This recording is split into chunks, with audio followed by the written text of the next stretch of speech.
네, 안녕하세요. 미주미 연구원 김준영입니다. 10분 안에 살펴보는 오늘 장전 미국 증시 이슈 5장미를 시작하도록 하겠습니다.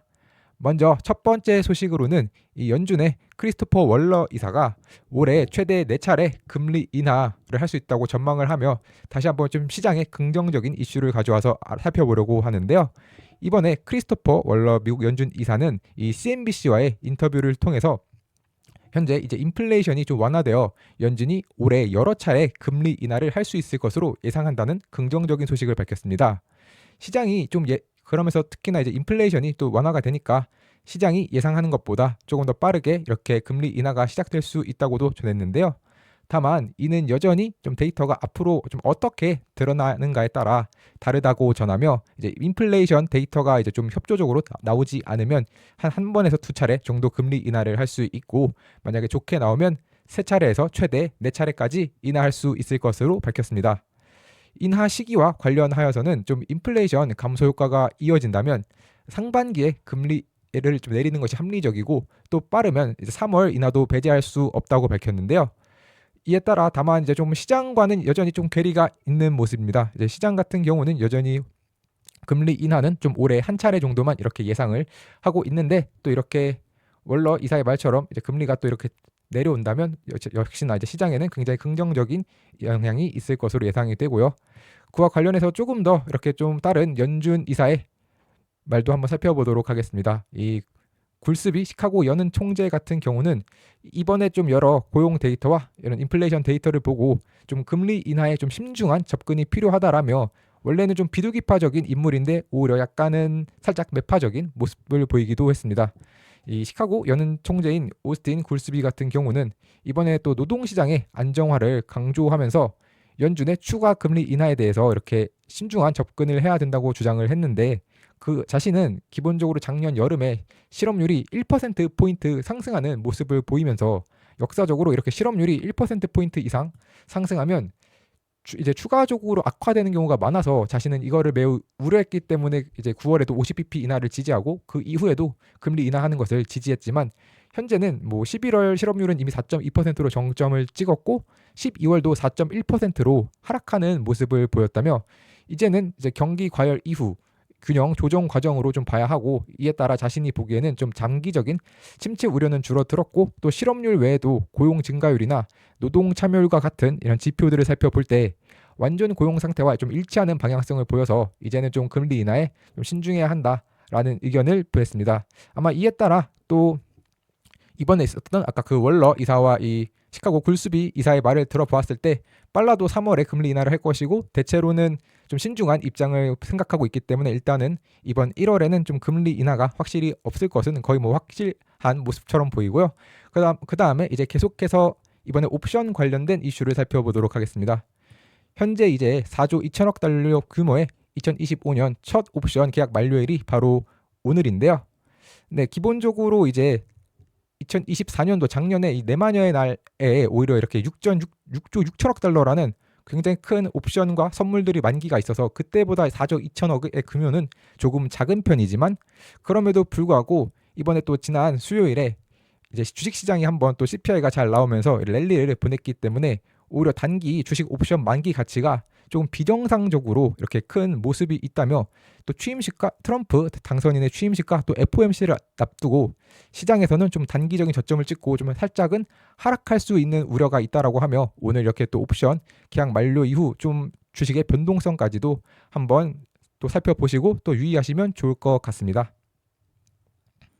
이와 함께 이제 앞서 말씀드린 것처럼 이 또 트럼프 취임식이 또 다음 주 월요일이죠. 얼마 남지 않았는데, 이와 관련해서 이 DWS 같은 경우는 트럼프의 취임 이후 좀 채권 변동성이 커질 것을 대비할 필요가 있다라고 밝혔는데요.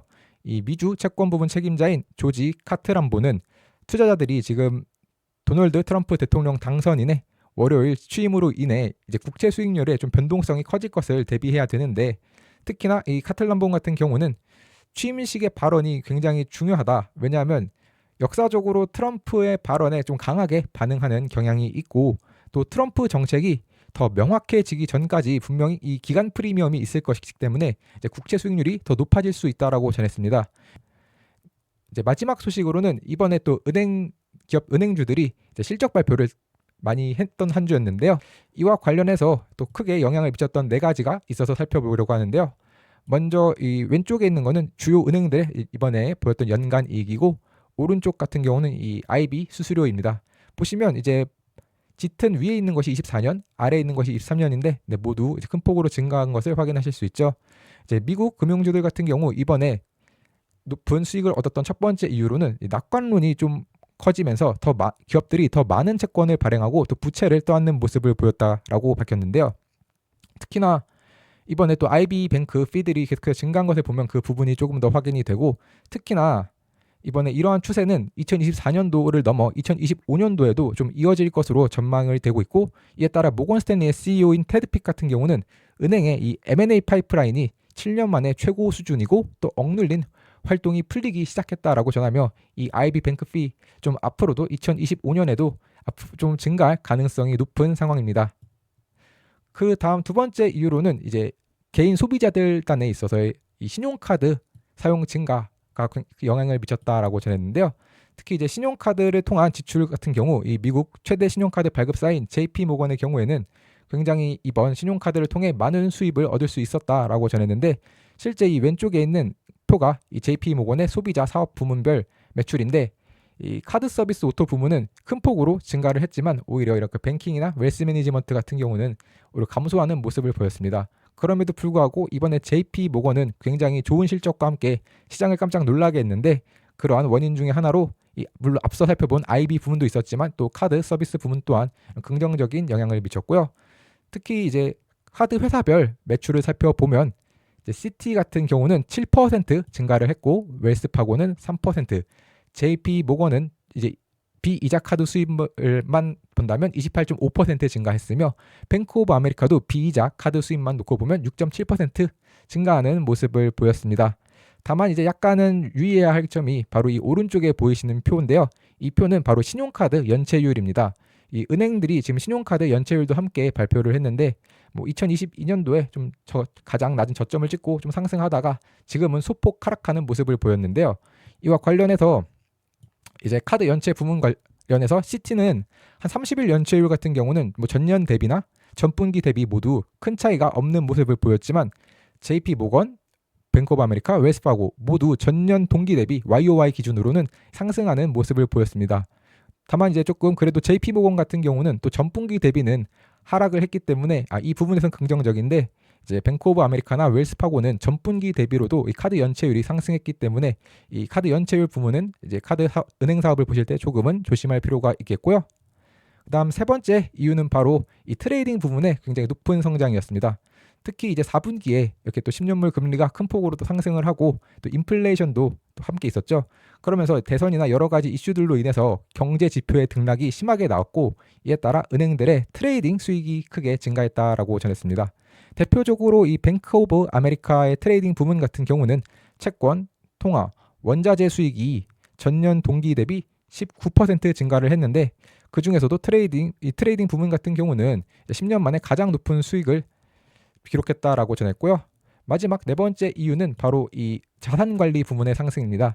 이 왼쪽에 있는 거는 이제 JP 모건과 뱅크 오브 아메리카의 자산관리 부문 수익인데, 이제 이번에 또 자산관리 부문 같은 경우는 이제 금융시장 호황에 따라 자산관리 서비스 이용이 증가를 했고, 또 이에 따라 많은 수수료를 얻을 수 있었다라는 것이 은행들의 생각이었습니다. 특히 이제 투자 관리 서비스를 통해 2024년까지 이 시장 수준이 좀 상당히 높아졌고, 자산 관리 플랫폼에 이 신규 고객과 가족들을 좀 많이 추가했다고 이 은행들은 밝혔는데요. 실제로 이제 은행들의 이 자산 관리 부문 시장 규모가 2033년까지 계속해서 큰 폭으로 커질 것으로 현재 시장은 예상을 하고 있기 때문에 2025년도에도 만약에 증시가 좀 크게 나빠지는 모습을 보이지 않는다면 이 자산 부문까지 큰 폭으로 상승할 수 있을 것으로 보입니다. 네, 그러면 이상으로 오늘 장 시작 전까지 살펴볼 미국 증시 이슈를 마치도록 하겠습니다. 감사합니다. 네, 현재 미주미의 네이버 프리미엄 콘텐츠는 오늘 제가 말씀드린 세 가지 소식 이외에도 특징주나 다양한 뉴스들이 포함된 미주미 마감시황, 그리고 시장을 이기는 포트폴리오인 미주미 주도주, 테크니컬 분석이 포함되어 있는 미주미 매운맛, 골든크로스 종목 등 다양한 콘텐츠들을 함께 하시고 싶으신 분들은 네이버 프리미엄 컨텐츠에서 미국 주식에 미치다를 검색해 주시면 프리미엄 컨텐츠를 구독하실 수 있습니다. 네, 구독 방법은 네이버 검색창에 네이버 프리미엄 컨텐츠 미국 주식에 미치다를 검색하시면 이렇게 네이버 프리미엄 컨텐츠가 나오는데요. 이걸 다시 한번 클릭하시면 이런 화면과 함께 오른쪽 상단에 구독하기 버튼이 있으니 이 버튼을 통해서 하실 수 있습니다. 또한 제 영상을 보시고 구독을 하시는 분들은 영상 하단의 상세 보기를 보시면 네이버 프리미엄 컨텐츠 구독하러 가기가 있는데 이 버튼을 누르시면 화면 오른쪽 상단에서 이제 구독하기 버튼을 눌러주시면 네이버 프리미엄 컨텐츠 구독이 가능합니다.